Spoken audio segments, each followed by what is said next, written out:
Welcome back to Python unlock. इस video में हम स्टार्ट करेंगे एक्सप्लोर करना different type of operations that we can apply on a set in Python. तो firstly set क्या है? सेट एक अनऑर्डर्ड डेटा कलेक्शन है जिसमें एलिमेंट एनक्लोज रहते हैं हमारे करली ब्रेसेस में। अब अनऑर्डर्ड का मतलब क्या है? जैसे कि हमने पहले डिस्कस भी करा था। जैसे मेरे पास कोई सेट है ए, कोई वेरिएबल है ए, उसमें एक सेट एंड स्टोर्ड है। लेट्स से उसमें एलिमेंट है 70, 1, 0। लेट्स से एक स्ट्रिंग भी स्टोर कर देते हैं हम। ओके, जैसे ये मेरा एक सेट है। अब अनऑर्डर्ड का मतलब क्या है? कि यहाँ पे इंसर्शन ऑर्डर प्रिजर्व नहीं होता है। जिस वे में मैंने एलिमेंट इंसर्ट करे हैं सेट में, वो उस वे में मेरे को, अगर मैं सेट को प्रिंट करूँ, वो मेरे को उस वे में रिटर्न नहीं होंगे। ओके, जबकि ये सेम चीज़ अगर मैं लिस्ट के साथ ट्राई करती तो जिस वे में मैंने एलिमेंट इंसर्ट करे हैं मेरे को उसी वे में मिलते। तो remember this, as set unordered data collection है, यहाँ पे इंडेक्स सेम नहीं रहता है। क्योंकि अगर मैं वो अगर ऑर्डर्ड होता तो इसका इंडेक्स क्या रहता? 0, इसका इंडेक्स क्या रहता? 1। अब ये अनऑर्डर्ड है, यहाँ पे इंडेक्स नहीं रहेगा वैल्यूज का। ओके, तो इसमें हम इंडेक्सिंग एंड स्लाइसिंग अप्लाई नहीं कर सकते हैं क्योंकि अनऑर्डर्ड डेटा कलेक्शन है, यहाँ पे इंसर्शन का ऑर्डर प्रिजर्व नहीं हो रहा है। तो इंडेक्सिंग एंड स्लाइसिंग हम अप्लाई नहीं कर सकते हैं सेट पे। ओके, तो हम कौन से ऑपरेशन अप्लाई कर सकते हैं सेट पे? Let's discuss all the operations one by one. Let's get started without wasting any time. So firstly, जैसे कि हमने डिस्कस करा कि सेट एक अनऑर्डर्ड डेटा कलेक्शन है जिसमें हमारे एलिमेंट यूनिक रहते हैं। अगर मेरे पास कोई सेट है 1 2 1 है, जिसमें अगर मैं सेट को प्रिंट करूं तो मेरे को आउटपुट में क्या रिटर्न होगा? 1 एंड 2। क्योंकि ये 1 रिपीट हो रहा है, ये कंसीडर नहीं होगा, सेट हमें डुप्लीकेसी अलाउ नहीं करता है।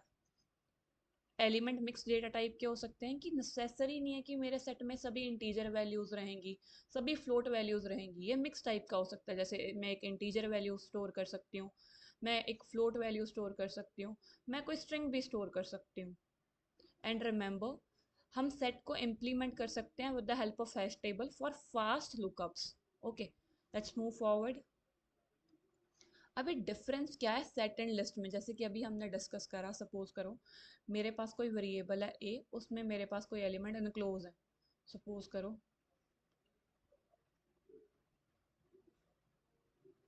ये मेरी कलेक्शन है। अभी ये कलेक्शन क्या है? अभी ये कलेक्शन लिस्ट है।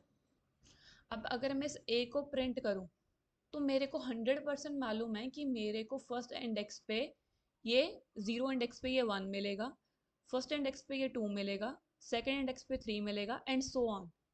की ऑर्डर्ड कलेक्शन है, यहाँ पे इंसर्शन का ऑर्डर प्रिजर्व हो रहा है। जबकि ये सेम एलिमेंट अगर होते सेट में तो ये ऑर्डर सेम नहीं रहता क्योंकि इंसर्शन ऑर्डर प्रिजर्व नहीं होता है हमारा सेट में। ओके, तो मैं ये सेट में इंश्योर नहीं कर सकती हूँ कि इंडेक्स 0 पे 1 नहीं रहेगा। यहाँ पे ऑर्डर चेंज हो सकता है क्योंकि यहाँ पे इंसर्शन का ऑर्डर प्रिजर्व ही नहीं हो रहा है।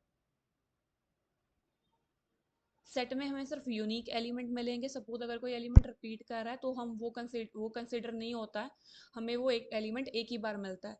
वेयर एज अगर कोई एलिमेंट लिस्ट में 10 टाइम भी रिपीट कर रहा है तो मेरे को वो एलिमेंट 10 बार शो होगा मेरी कलेक्शन में। सेट हमारा करली ब्रेसिस में रहता है, लिस्ट हमारा स्केयर ब्रेसिस में रहता है। जो सेट है वो फास्ट मेंबरशिप टेस्टिंग हमें अलाउ करता है, जबकि लिस्ट प्रिजर्व करता है order of insertion.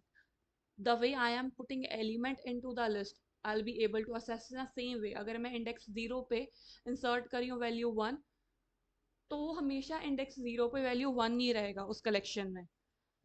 Okay, let's move forward. Now as we know how to create a set, either I can simply put element in a curly braces, और अगर मेरे को लिस्ट से बनाना है सेट को तो हम सिंपली क्या बना सकते हैं? Set,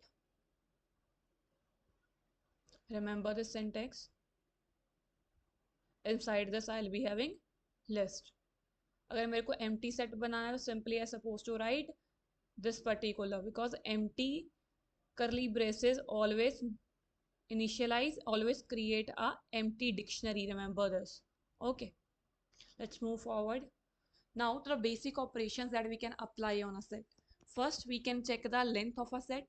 Okay, so length is basically, let's say I am having any variable a in which I am having any set.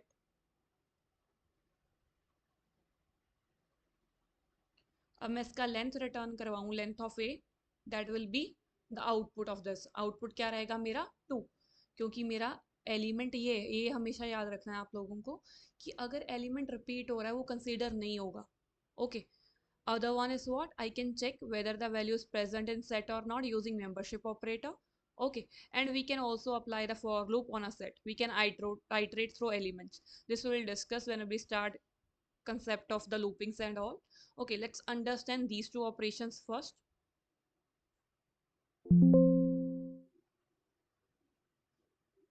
Suppose करो मेरे पास कोई सेट है, उसमें मेरे पास एलिमेंट है 1 2 3, प्लस से 2 मैंने रिपीट कर दिया, 3 में 1 मैंने रिपीट कर दिया।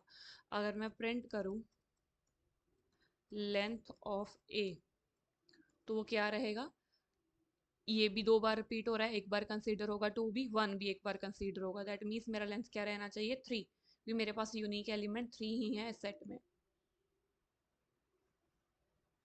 So you can see over here, when I am working with set, only unique element will be considered. Okay, I hope this is clear. Next is if I want to check whether certain element is a part of collection or not. So how to do that? 2n a, this is basically what membership operator I am using. So as 2 is a part of a collection, I am getting true over here. In case I was using not n, what was the output? I'll be getting false. Not n gives us true when the element is not part of collection. You can see over here. I hope these two things are clear. Let's move forward.